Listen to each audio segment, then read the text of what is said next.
Olá, boa noite. Brasil aceita convite e vai ingressar no OPEP+, grupo de aliados da Organização dos Países Exportadores de Petróleo. O governo afirma que a participação ajudará na transição energética. Ministro do STF, Flávio Dino, dá 60 dias para a Controladoria Geral da União auditar 469 milhões de reais de emendas sem plano de trabalho. E você vai ver também.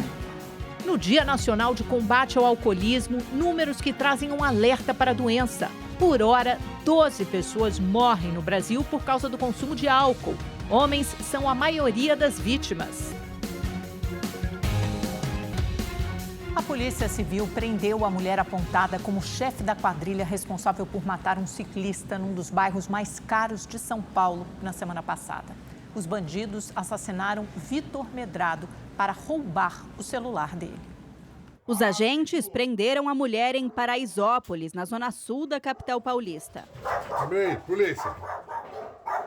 Conhecida como Mainha do Crime, Suedna Barbosa Carneiro, de 41 anos, já tinha passagens pela polícia por porte ilegal de arma de fogo e receptação e facilitava as ações criminosas financiando os roubos em diferentes pontos da cidade. Segundo o delegado que investiga o caso, foi feito um levantamento por satélite para monitorar celulares e cartões de crédito.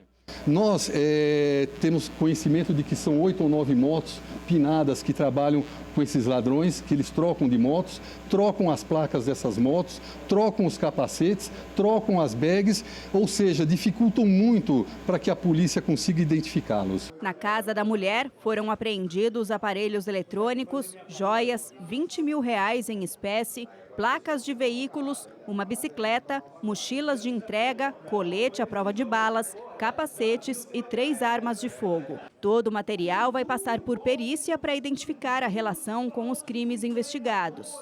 A investigação começou há pouco mais de um mês. A mulher é apontada como líder da quadrilha que pratica roubos com o uso de motocicletas e está agora à disposição da justiça. Segundo a polícia, ela fornecia o armamento aos criminosos e comprava objetos roubados.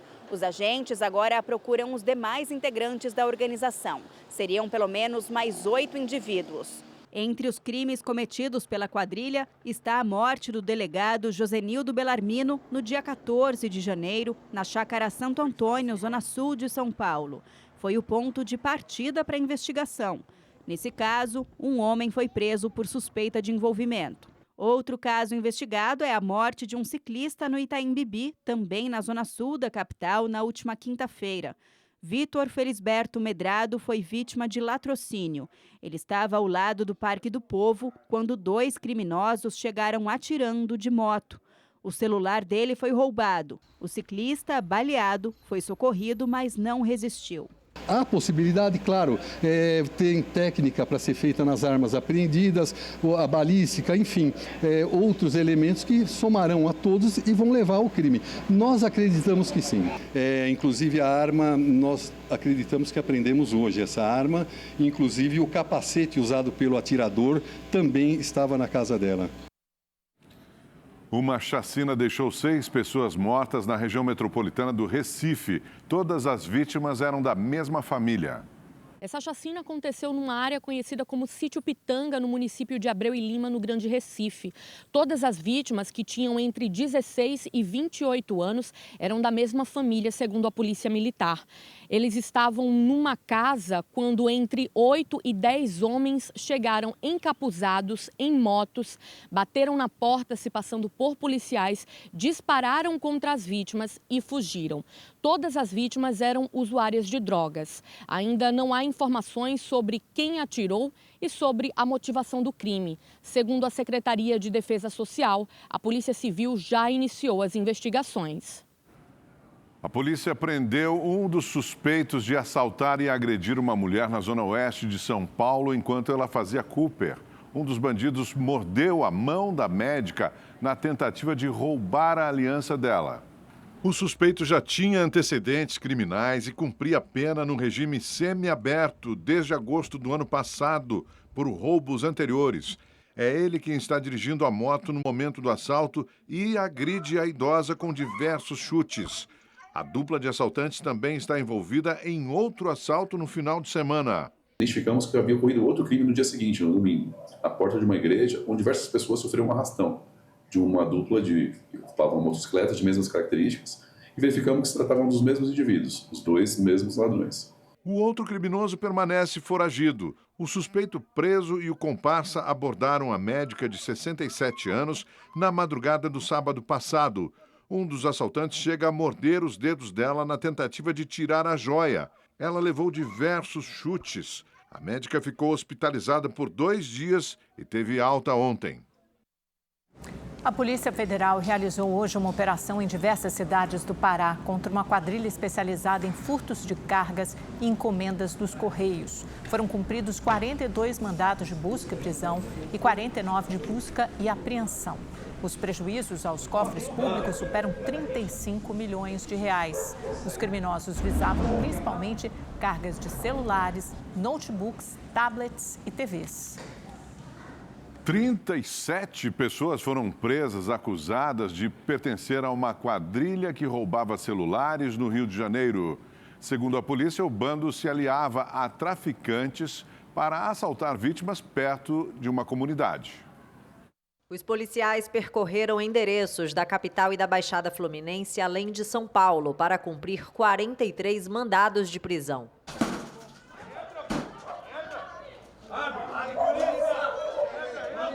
Os alvos são ladrões de celulares. Um dos presos usava uma tornozeleira eletrônica. De acordo com a polícia, os criminosos agiam nas ruas, em ônibus e em lojas. Segundo as investigações, após o roubo, os criminosos usavam terror psicológico para conseguir o desbloqueio dos aparelhos. Em seguida, acessavam dados bancários das vítimas e faziam transferências para contas de terceiros. Em uma ligação interceptada pela polícia com autorização da Justiça, 2 criminosos conversam sobre a conta para transferir o dinheiro de uma vítima. 100 mil na conta do cara.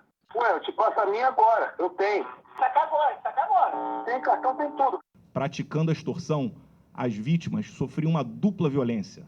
Não só quando eram vítimas de roubo, passavam por um trauma de ter uma arma apontada para a cabeça, mas depois, posteriormente, sofreram uma extorsão, uma ameaça de criminosos dizendo que iam atacar a sua família, iam no seu endereço, caso ela não fornecesse a senha. Em uma mensagem de texto, o bandido ameaça a vítima enviando a foto de uma arma e exige informações para acessar o sistema do celular roubado. O bando atuava com auxílio de traficantes do Comando Vermelho. O lucro obtido com a venda dos celulares era dividido com a facção. A gente sabe que a prática de roubos em diversos locais não ocorre sem autorização desses criminosos. Então, o vínculo também foi comprovado. Essa facção que vem aterrorizando a vida do cidadão fluminense demonstrou estar umbilicalmente ligada a esses criminosos, com fornecimento de armas, autorização para atuar nos territórios e, evidentemente, auferia lucros com essa atividade. A polícia investiga a participação de funcionários de operadoras de telefonia que desbloqueavam os celulares de forma remota. Na ação de hoje foram apreendidos celulares roubados, além de máquinas caça-níqueis, uma moto e drogas. Uma mulher foi presa no Rio de Janeiro suspeita de pertencer a uma quadrilha que furtava e comercializava cilindros de oxigênio de unidades hospitalares públicas. No local onde ela estava, foram encontrados os 5 cilindros sem nota fiscal. As investigações começaram a partir de uma denúncia sobre o furto de 11 cilindros de 50 litros de uma UPA.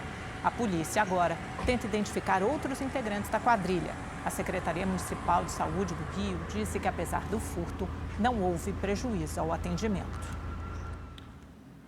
Armas e munições de uso exclusivo das Forças Armadas foram apreendidas durante uma operação da Polícia Federal contra o crime organizado em Minas Gerais.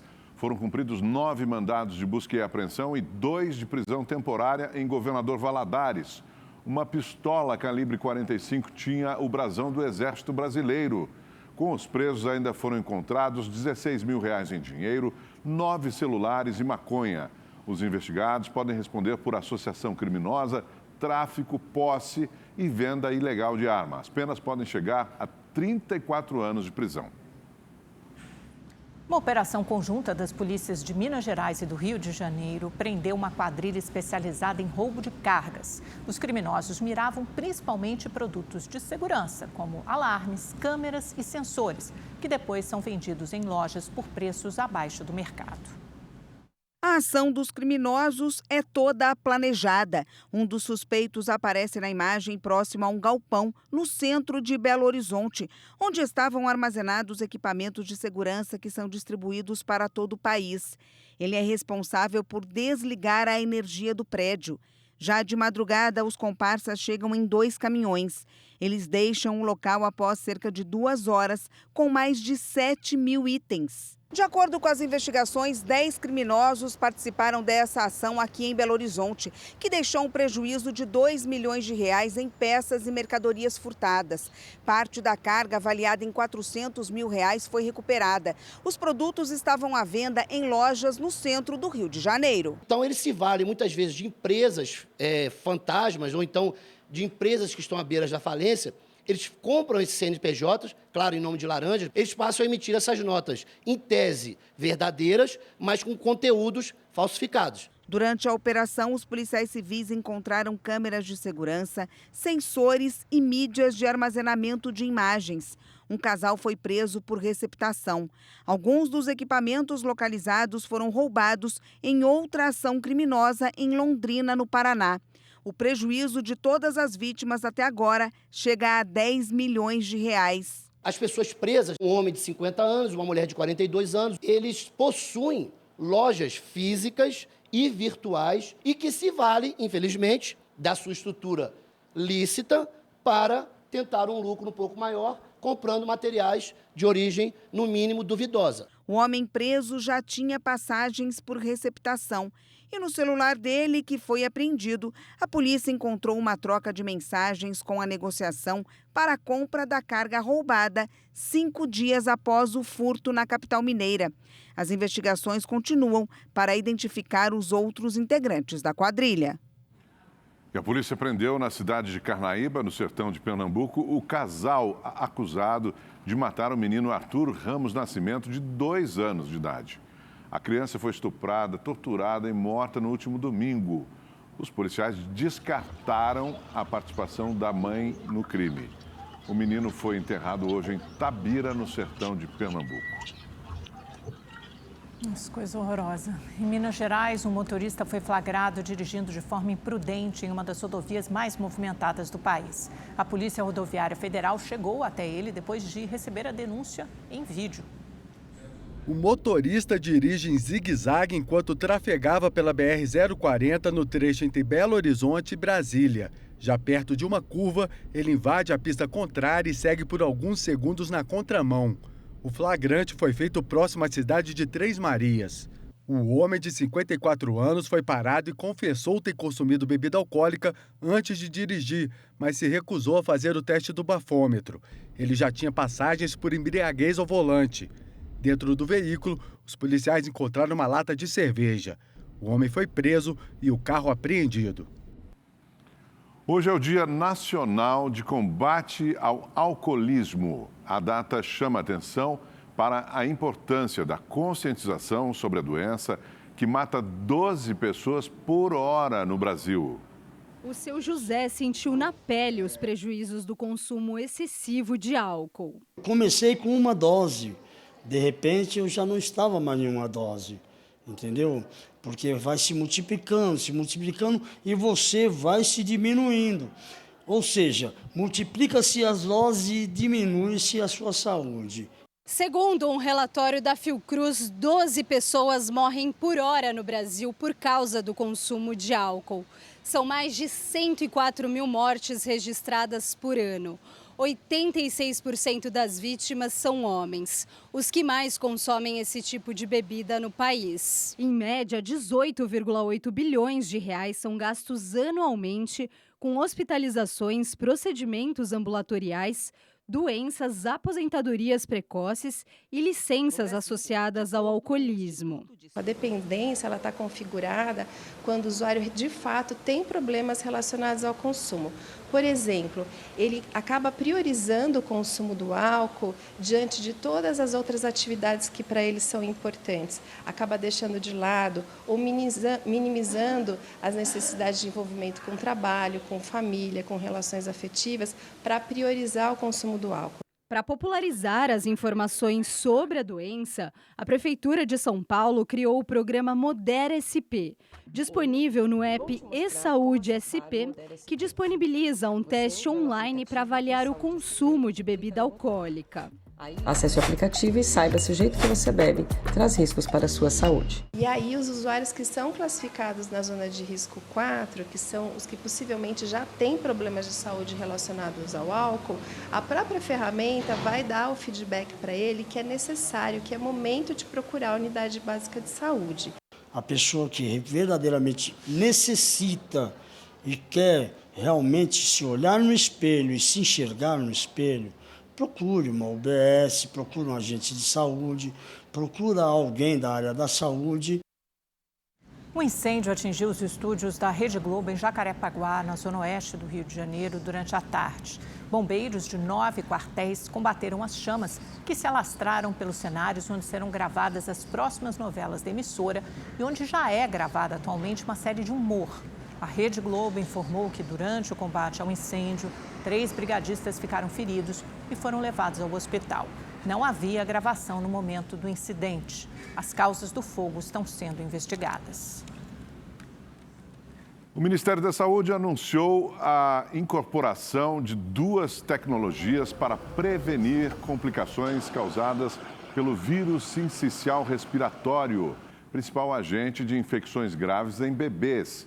Entre as medidas está o uso de um anticorpo que protege prematuros e crianças de até 2 anos nascidas com comorbidades. E a vacina recombinante, aplicada em gestantes para proteger os bebês nos primeiros meses. Essa estratégia vai beneficiar cerca de 2 milhões de bebês e combater a mortalidade infantil associada ao vírus. A temperatura não para de subir no Brasil todo, mas em Belo Horizonte, a onda que começou no fim de semana promete muito suor para os próximos dias. A temperatura máxima registrada hoje na capital mineira foi 34,1 graus, a mais alta do mês e a terceira maior do ano. O recorde de 2025 foi no dia 21 de janeiro, 34,4. Tá insuportável, velho. Não tá dando pra viver desse jeito aqui não, daqui só vai piorando, né? Na rua ou em casa, a população busca alternativas para aliviar o calorão. Ventilador, circulador de ar, água gelada. A garrafinha de água se tornou companheira inseparável. Todo canto que a gente vai encher a garrafinha, não esquecer de jeito nenhum.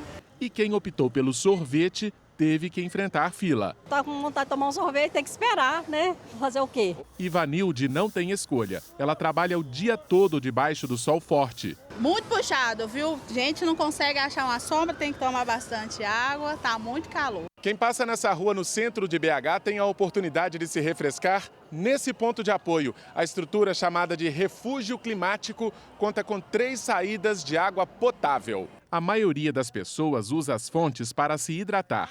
Esse homem não resistiu e aproveitou para esfriar a cabeça. Aqui, o trem tá calor demais, senhor. É mesmo? Refrescar, senão não aguenta esse sol, não, hein? Nesses dias de calor extremo, os médicos alertam para a importância de beber bastante líquido. A desidratação provoca problemas graves de saúde. Crianças e idosos são mais vulneráveis. A pressão arterial abaixa, né? E isso pode provocar uma série de sintomas. Um dos órgãos que sofrem mais são os rins.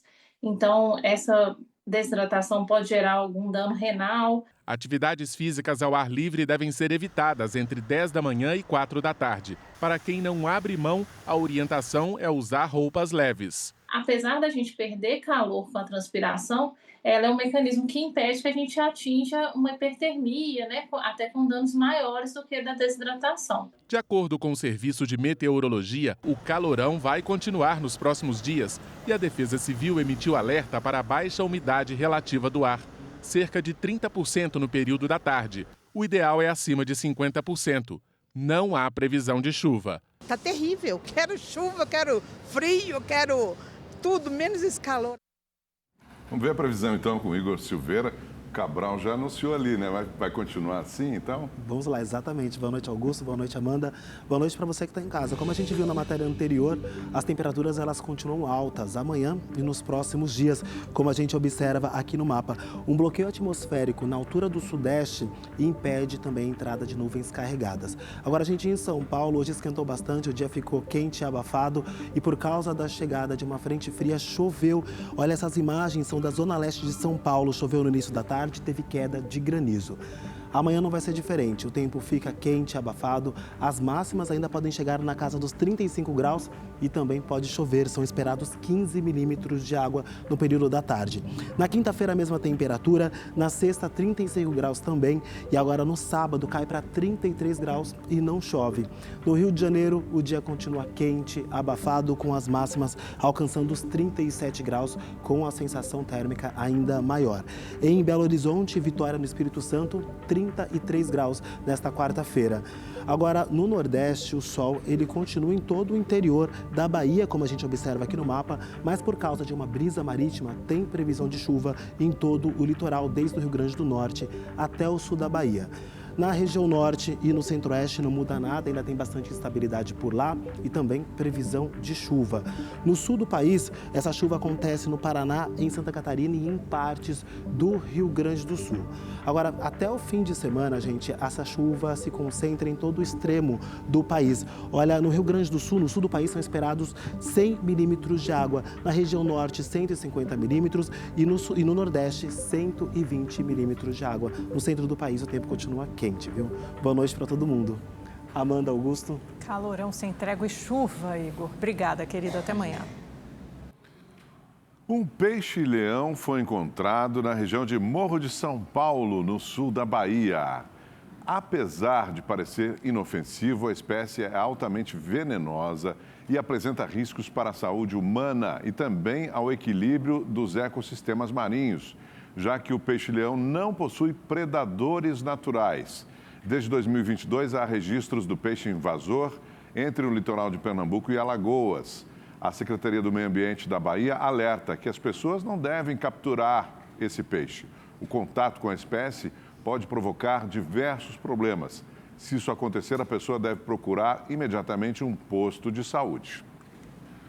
O ministro Alexandre Silveira, de Minas e Energia, confirmou que o Brasil vai aderir à Carta de Cooperação da Organização dos Países Exportadores de Petróleo, a OPEP, para integrar a entidade como membro associado.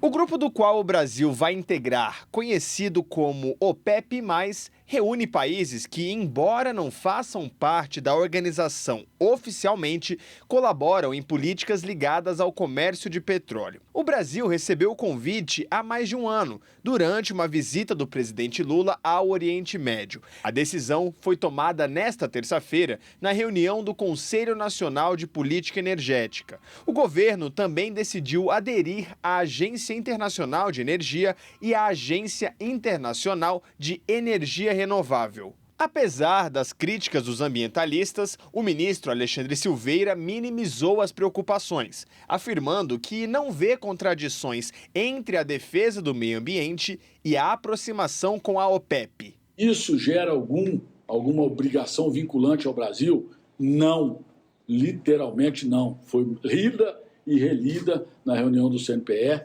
que é apenas uma carta e um fórum de discussão de estratégias dos países produtores de petróleo. Nós não vamos, por uma decisão nacional, resolver o problema da descarbonização das matrizes autointensivas, principalmente mobilidade e transporte, seja marítimo, terrestre, ferroviário. Por quê?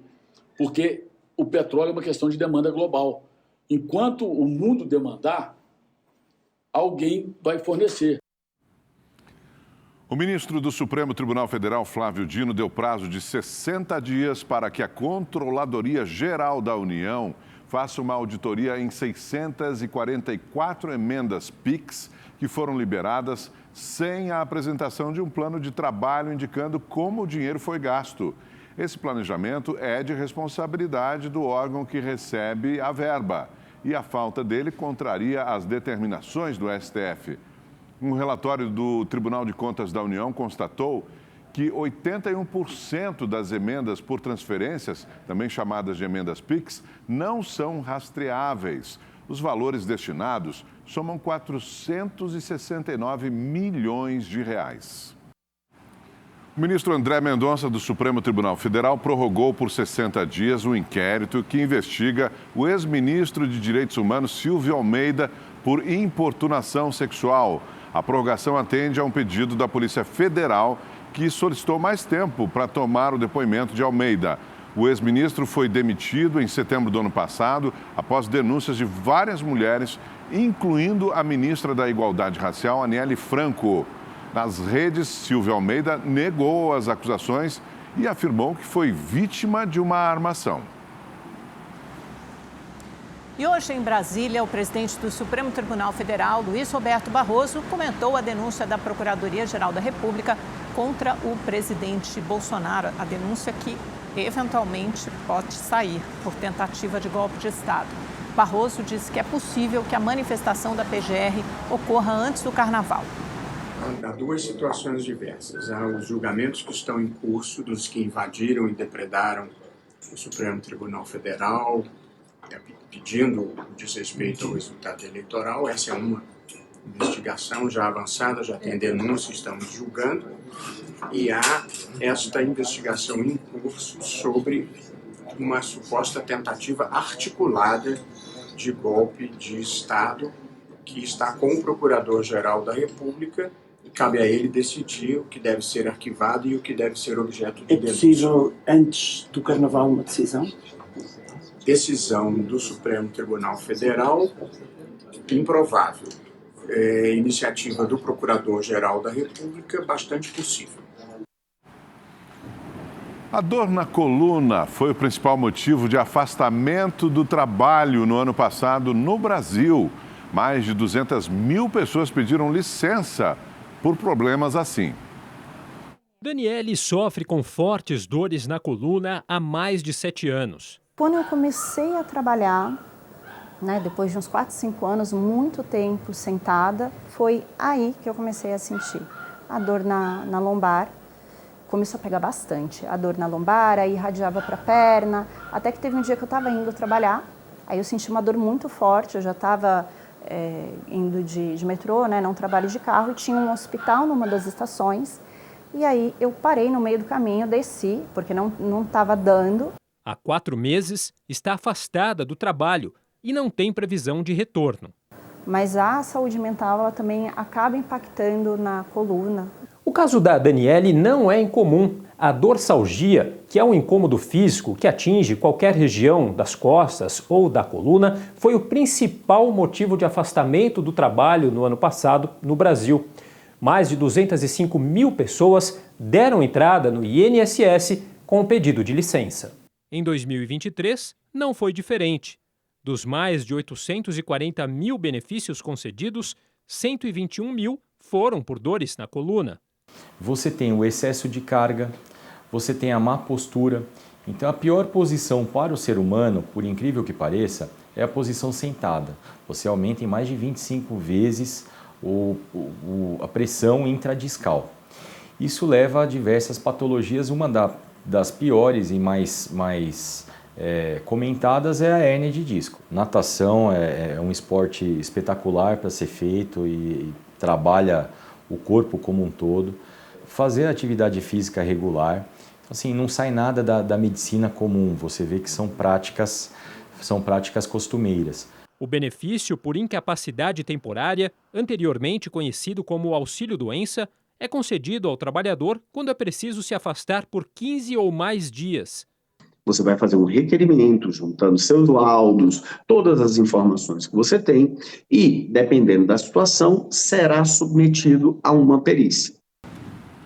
O verão é sinônimo de sol, calor e diversão. Mas, devido à alta exposição solar, especialistas indicam que os cuidados devem ser redobrados com a saúde nesta estação para não agravar ou desenvolver alergias. De acordo com a Organização Mundial de Saúde, cerca de 30% da população brasileira possui algum tipo de alergia.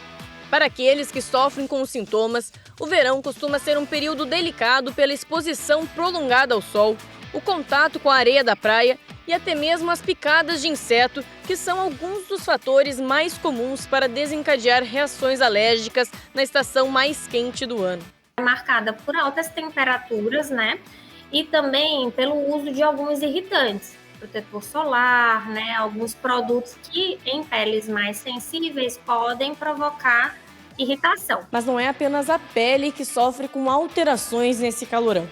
Apesar das alergias respiratórias estarem associadas a estações do ano como inverno e primavera, no verão também é possível ter crises pontuais causadas pelas mudanças abruptas de temperatura e pelo ar seco do ar-condicionado. Entrar e sair de ar-condicionado, então está muito quente, 40 graus na rua, e tu põe um ar-condicionado a 20, essa troca de temperatura pode desencadear sintomas de rinite, é uma rinite vasomotora que a gente chama, e lembrar também de limpar os filtros de ar-condicionado. Para aproveitar a parte boa do verão, algumas dicas podem ajudar a diminuir ou evitar crises alérgicas, tanto da pele quanto respiratórias. O limão, a laranja tem que ter muito cuidado, alguns alvejantes que têm cítricos junto, que diz assim, alguma coisa cítrica também em contato com a pele pode causar esse tipo de dermatite.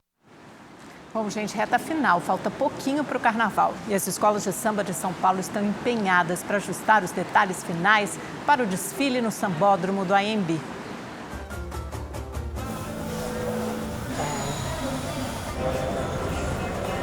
Como ainda não é carnaval, não tem batuque nem tamborim. O som por aqui é bem diferente. E esse pessoal corre para deixar tudo pronto. Agora é detalhes finais, né? Por mais que a gente já tenha um projeto estabelecido, sempre tem alguma coisinha, um detalhe ou outro, que nesse momento a gente fica na correria para não deixar nada passar. Esse ano, cerca de 100 profissionais trabalham no barracão da Rosas de Ouro para fazer o Carnaval 2025 acontecer. Aqui nesse setor, costureiras e aderecistas estão a todo vapor para finalizar os últimos detalhes para o desfile da escola. Rosas de Ouro, a grande jogada. A Rosas, escola da Zona Oeste de São Paulo, escolheu como tema desse ano o samba enredo Rosas de Ouro em uma grande jogada, que vai contar a história dos jogos e a sua importância na sociedade. A gente começa lá dos primeiros jogos, nas primeiras civilizações, a gente passa pela Idade Média, né? A gente faz toda essa viagem até chegar aos dias de hoje, os videogames, os celulares.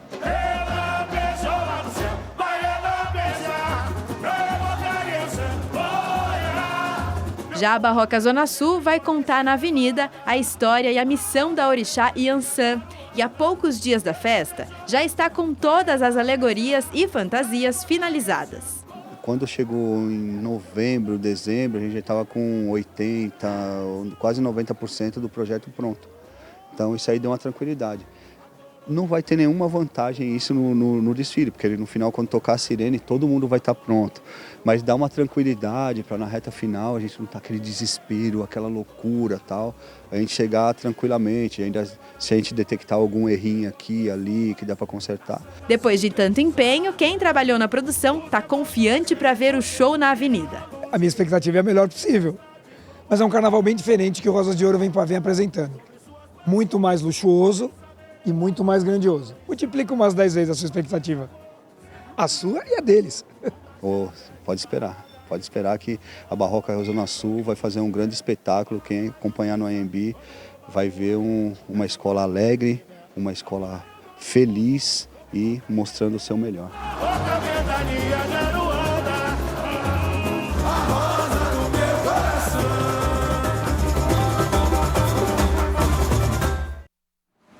Obrigado por sua companhia nessa terça-feira. Uma ótima noite para você. Boa noite, nos vemos amanhã a partir das 7h20. Até lá. Tchau, tchau.